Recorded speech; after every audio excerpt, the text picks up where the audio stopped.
అండి, బాగున్నారా? సర్వాధికారియు కృపాసత్య సంపన్నుడు అయినటువంటి యేసుక్రీస్తు వారి అతి శ్రేష్టమైన నామంలో రెడిమోస్ రివైవల్ అనే ఈ కార్యక్రమాన్ని వీక్షిస్తుంది మీ అందరికీ కూడా నిండు హృదయపూర్వకమైనటువంటి వందనాలండి. ఈరోజు లేఖన భాగంలో నుంచి ఒక మాటను మనం చదువుకున్నాం. పేతురు రాసినటువంటి మొదటి పత్రిక 5వ అధ్యాయము 7వ వాక్యం.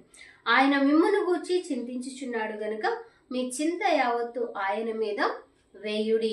ఈ రోజుల్లో మనుషుల్ని ఎంతగానో ఇబ్బంది కలుగచేయుచున్నటువంటి సమస్య ఏంటంటే చింత. కొంతమంది అంటుంటారు చింత చితితో సమానము అని చెప్పి. ఒక భక్తుడు అంటూ ఉంటారు కదా, చింతించుట ఒట్టు పెట్టుకుంటా అనేటటువంటి పాపముతో సమానము అని కూడా చెప్తూ వస్తుంటారు. అంటే దేవుని మీద మనము నమ్మకమును కోల్పోయేటటువంటి పరిస్థితుల్లో చింతను కలుగచేసి ఆయన యొక్క కార్యాలు మన జీవితంలో జరగకుండా మనమే ఆటంకపరుచుకుంటున్నాము అనేటటువంటి విషయము లేఖనం ద్వారా మనకు అర్థమవుతూ వస్తున్నది. ఇటు సమయంలో మన యొక్క అంశం ఏంటంటే, మొదటిగా చింత ఎక్కడ ప్రారంభమైనది. ఇదందరికీ తెలిసినటువంటి విషయమే. ఆది మానవుడైనటువంటి ఆదాము అవ్వలు దేవుని మాటను ధిక్కరించుట ద్వారా దేవాది దేవుడు వీరికి ఒక మాటను సెలవిస్తూ ఉంటారు.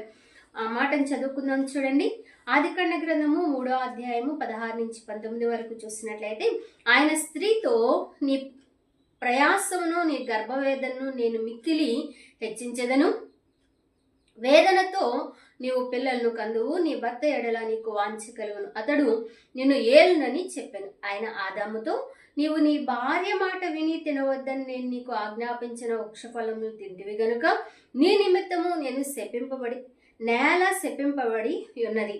ప్రయాసముతోనే నీవు బ్రతుకు దినములన్నీ దాని పంట తిందువు, అది ముండ్ల తుప్పలను గచ్చ పొదలను నీకు మొలిపించును, పొలములలోని పంట తిందువు. నీవు నేలకు తిరిగి చేరు వరకు నీ ముఖము చెమట కాచి ఆహారము తిందువు. ఏలయనగా నేల నుండి నీవు తీయబడితివి, నీవు మన్నే గనుక తిరిగి మన్నైపోదు అని చెప్పాను. ఇక్కడ ఇద్దరికి కూడా దేవుని మాటను అతిక్రమించడాన్ని బట్టి, అంటే మనకు అర్థమయ్యేటటువంటి విషయం ఏంటంటే, దేవునితో సహవాసాన్ని మనం ఎప్పుడైతే కోల్పోతామో మన యొక్క జీవితాల్లో ఈ చింత, వేదన అనేటటువంటిది, లేకపోతే ఆందోళన అనేటటువంటిది, ఏమి చేయాలో తెలియనటువంటి అగమ్య గోచరము అనేటటువంటి విషయాన్ని మాట్లాడుతూ ఉంటారు కదండి. అట్లా ముందుకు వెళితే నుయ్యి, వెనక వెళితే గొయ్యి అన్నట్లు ఏమి చేయాలి అనేటటువంటి ఆలోచన లేక కొన్ని సందర్భాల్లో వారి జీవితాలను ముగించుకునేటటువంటి వారిగా, కొంతమందిని మనము చూసినట్లయితే కొన్ని వ్యసనాలకు లోనయ్యేటటువంటి వారిగా కూడా కొంతమంది మనకు కనబడుతూ వస్తూ ఉంటారు. వీటన్నిటికీ ప్రాముఖ్యమైనటువంటి విషయం ఏంటంటే, దేవాది దేవునికి మనము దూరం అవటమే. అందుకనే ఆయన సెలవిస్తున్నటువంటి మాట మత్తయి సువార్తలో కొండ మీద ప్రసంగం చేస్తూ అక్కడ చెప్తున్నటువంటి మాట ఏంటంటే, 6వ అధ్యాయము 25వ వాక్యంలో, అందువలన నేను మీతో చెప్పున్నది ఏమనగా, ఏమి తిందమో ఏమి తాగుదమో అని మీ దేహంను గూర్చేనను, ఏమి ధరించుకుందమో అని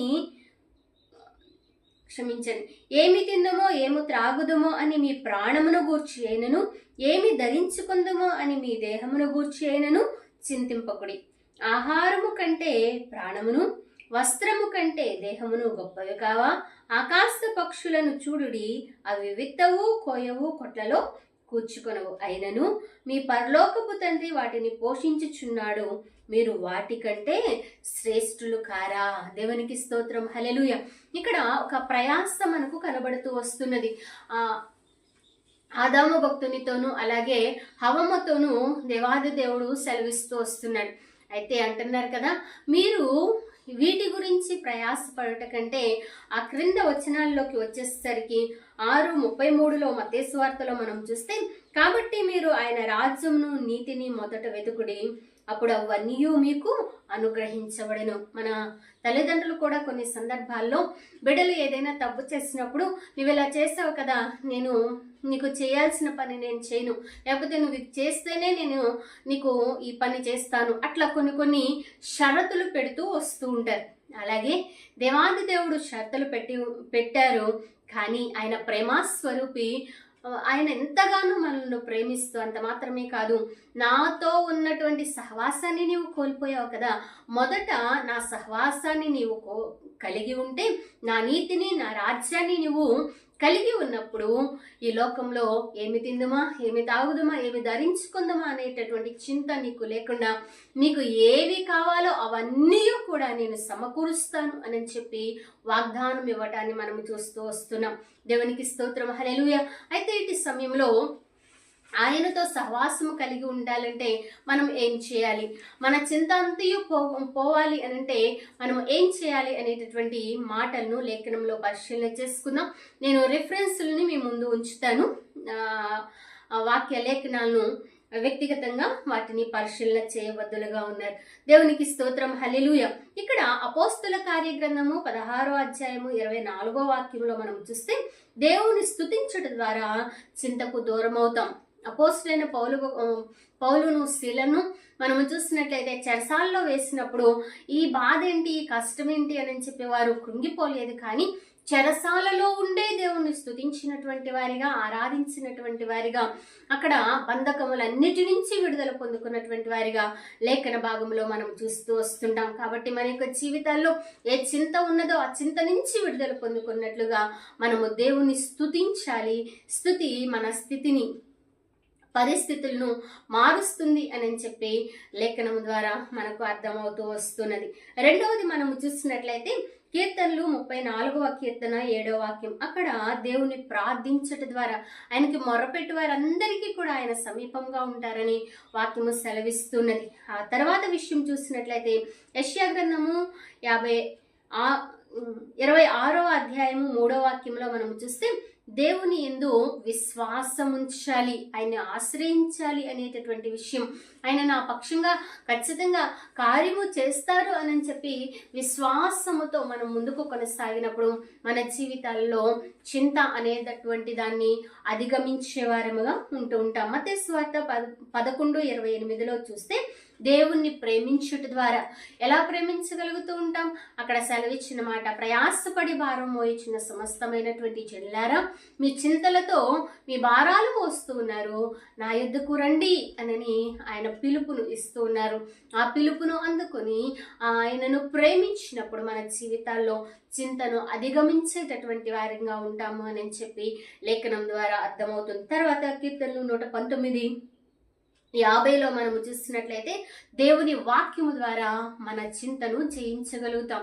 అందుకనే దేవుని వాక్యంలో, నీ వాక్యము నా పాదములకు దీపము, నా త్రోవకు వెలుగు, అంత మాత్రమే కాదు, నీ వాక్యమే నన్ను బ్రతికించెను అన్న మాటను మనం చూస్తుంటాం కదండి.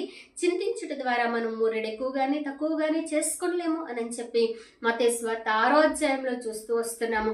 మన చింత ద్వారా మనం ఏమీ చేయలేము, కానీ ఆయన వాక్యాన్ని మనము ఆశ్రయించినప్పుడు మనము బ్రతుకుతాము. ఆత్మీయ జీవితంలో మనం బ్రతుకుతాము, శారీరకంగా కూడా మనల్ని బ్రతికింపచ్చే దేవుడుగా ఉంటున్నారు. అంత మాత్రమే కాదు, రోమపత్రిక 12వ అధ్యాయము 8వ వాక్యంలో మనము చూసినట్లయితే, దేవుని పరిచర్య లేకపోతే ఆయన పని చేయటం ద్వారా మన చింతను మనం పోగొట్టుకునేటటువంటి వారిగా నిన్నటి కాల సమయంలో కూడా మనం చూస్తూ వచ్చాం. అన్నా ప్రవక్త అనేటటువంటి వ్యక్తి ఉన్నది. ఆమె వివాహమైన 7 సంవత్సరాలు తన పెనిమిడితో కాపురము చేసి దాదాపుగా 84 సంవత్సరాల వయసు వచ్చే వరకు ఉపవాసములతోనూ జాగరణలతోనూ దేవుని మందిరంలోనే తను గడిపినట్లు మనం చూస్తూ వస్తున్నాం. నా జీవితం ఏంటి, నా కుటుంబమే లేదే, నాకు భర్త లేరు, నాకు పిల్లలు లేరు, నన్ను పోషించేవాళ్ళు, నన్ను సంరక్షించేవాళ్ళు, నన్ను చూసేవాళ్ళు, నా గురించి ఆలనా పాలన కనుక్కునేటటువంటి వారు ఎవరూ లేరు అనేటటువంటి చింత లేదు. కానీ ఆమె దేవుని పని చేస్తూ, దేవుని మందిరంలో ఆమె ప్రార్థన చేస్తూ, ఉపవాసం ఉంటూ, దేవుని మందిరం యొక్క పనిలో ఆమె సేవ చేస్తూ ఎంతగానో ముందుకు కొనసాగి లోక రక్షకుడైనటువంటి విమోచకుడైనటువంటి యేసుక్రీస్తు ప్రభువారు సశరీరులుగా ఉన్నప్పుడు ఆయన్ని చూసేటటువంటి భాగ్యాన్ని పొందుకుంది. దేవునికి స్తోత్రం, హల్లెలూయా. అందుకనే దేవుని వాక్యంలో మన చింతలన్నిటి నుంచి కూడా మనము తప్పించబడాలి అని అంటే మనము చేయవలసినటువంటి విషయం ఏంటంటే, ఆయనకు సమీపస్థులముగా మొదట ఆయన నీతిని, ఆయన రాజ్యాన్ని మనం వెతికి మన భారాలన్నిటినీ కూడా ఆయన మీద మనము మోపగలిగినప్పుడు దేవాది దేవుడు అంటున్నారు, ఇవన్నీ కూడా నేను మీకు ఇస్తాను అనే సెలవు ఇవ్వటాన్ని మనం చూస్తున్నాం. అయితే క్రైస్తవునిగా మనము చింతించాలా అని అంటే కొన్ని విషయాల్లో ఖచ్చితంగా మనము చింతించాలి. అదేంటంటే మన ఆత్మీయ భక్తి జీవితంలో మనం ఎదగడానికి కావలసినటువంటి కొన్ని విషయాలు ఉంటున్నాయి. మొట్టమొదటి విషయం ఏంటంటే ఆత్మీయతలో మనం ఎదగాలి అంటే, దేవునితో సహవాసము చేయాలంటే దేవునికి మనకు అడ్డుగోడలు ఏవి కూడా ఉండకూడదు. మొట్టమొదటి అడ్డుగోడ ఏంటంటే మానవునికి పాపమే, అజ్ఞాతిక్రమమే పాపం కదండి. మొట్టమొదటి చింత ఆదాము అవ్వలకు అక్కడి నుంచే దేవుని మాటను ధిక్కరించుట ద్వారానే, ఆ ఆజ్ఞను అతిక్రమించుట ద్వారానే వారు దేవునికి దూరమైపోవడాన్ని మనము చూస్తూ వస్తున్నాం. కాబట్టి ఆ ఆజ్ఞను అతిక్రమించారు కాబట్టి దేవునితో ఉన్నటువంటి సహవాసాన్ని కోల్పోయారు. కాబట్టి అయ్యా, మేము నీకును నాకును ఉన్నటువంటి ఏ అడ్డుగోడైతే ఉందో వాక్యానుసారంగా జీవించడానికి, నాకు నేను నీలో ఎదగడానికి ఏ యొక్క పాపము నన్ను ఏలుబడి చేయించిందో, అందుకనే యెషయా గ్రంథము 59వ అధ్యాయం 1వ వాక్యంలో మనము చూసినట్లయితే అక్కడ చెప్పబడినటువంటి మాట, రక్షింపనేరకుండునట్లు ఆయన హస్తము కొరచు కాలేదు, విననేరకుండునట్లు ఆయన చెవులు మందం కాలేదు, మీ దోషములే మీ పాపములే మీకును ఆయనకును అడ్డుగోడలుగా ఉన్నాయి అన్న మాటను మనం చూస్తూ వస్తున్నాం. అందుకని సొలొమోను మహారాజు దేవునికి ఒక గొప్ప మందిరాన్ని నిర్మించి ఆ మందిర ప్రతిష్ఠ చేసేటటువంటి సందర్భంలో దేవుని ప్రార్థిస్తూ వస్తున్నారు. అయ్యా, ఇదిగో నీ ప్రజలను నీ జ్ఞాపకము చేసుకో. ఎవరైతే నీ వాక్యానుసారంగా జీవించకుండా తొట్టిల్లిపోయి మరలా నీ దగ్గరకు వచ్చి చింతించి పశ్చాత్తాపడ్డారో వారిని నువ్వు క్షమించవా నాయన అని చెప్పి అక్కడ ప్రార్థన చేయడాన్ని మనం చూస్తూ వస్తున్నాం. కాబట్టి మొట్టమొదటి విషయం ఏంటంటే మనము తప్పిపోయినటువంటి విషయం గురించి దేవుని దగ్గర పశ్చాత్తాపడే విషయంలో చింతించాలి. ఆ మాటను చదువుదాం చూడండి. మొదటి రాజుల గ్రంథము 8వ అధ్యాయము 47లో చూస్తే, వారు చెరగా కొనిపోబడిన దేశమందు తాము చేసిన దాన్ని మనస్సునకు తెచ్చుకొని మేము దుర్మార్గులమై ప్రవర్తించి పాపము చేసితిమని చెప్పి తమ్మును చెరకొనిపోయిన వారి దేశమందు చింతించి పశ్చాత్తాపడి నీకు విన్నపము చేసిన ఎడల నీకు విరోధముగా పాపము చేసిన నీ జనులు ఏ తప్పుల చేత నీ విషయమై అపరాధులైరో ఆ తప్పులను వారికి క్షమించి వారిని చెరలో నుండి కొనిపోయిన వారిని కనికరించున్నట్లు వారి ఎడ్ల కనికరము పుట్టించు అని చెప్పి ఇక్కడ లేఖనము మనకు సెలవిస్తూ వస్తున్నది. దేవుడు కనికరముతో మన పాపాలను క్షమించేటటువంటి విషయం మనకు కనబడుతున్నది. రెండో విషయము, మనం దేవుని దగ్గర ఏ విషయాలు చింతపడాలి అంటే భక్తి జీవితంలో కుటుంబ మరియు వ్యక్తిగత రక్షణ మరియు ఆత్మీయ ఎదుగుదల కోసం మనం చింతించవలసినటువంటి వారంగా ఉంటున్నాం. ఇక్కడ ఇర్మియా గ్రంథము 8వ అధ్యాయము 20-21లో మనం చూసినట్లయితే, కోతకాలము గతించి ఉన్నది, గ్రీష్మకాలము జరిగిపోయెను, మనము రక్షణ నొందకయే ఉన్నాము అని చెప్పొచ్చు. నా జనుల వేదనను బట్టి నేను వేదన పడుచున్నాను, వ్యాకుల పడుచున్నాను, ఘోర భయము నన్ను పుట్టుచున్నది. ఇర్మియా భక్తుడు అంటున్నాడు, నా జనులు వేదన.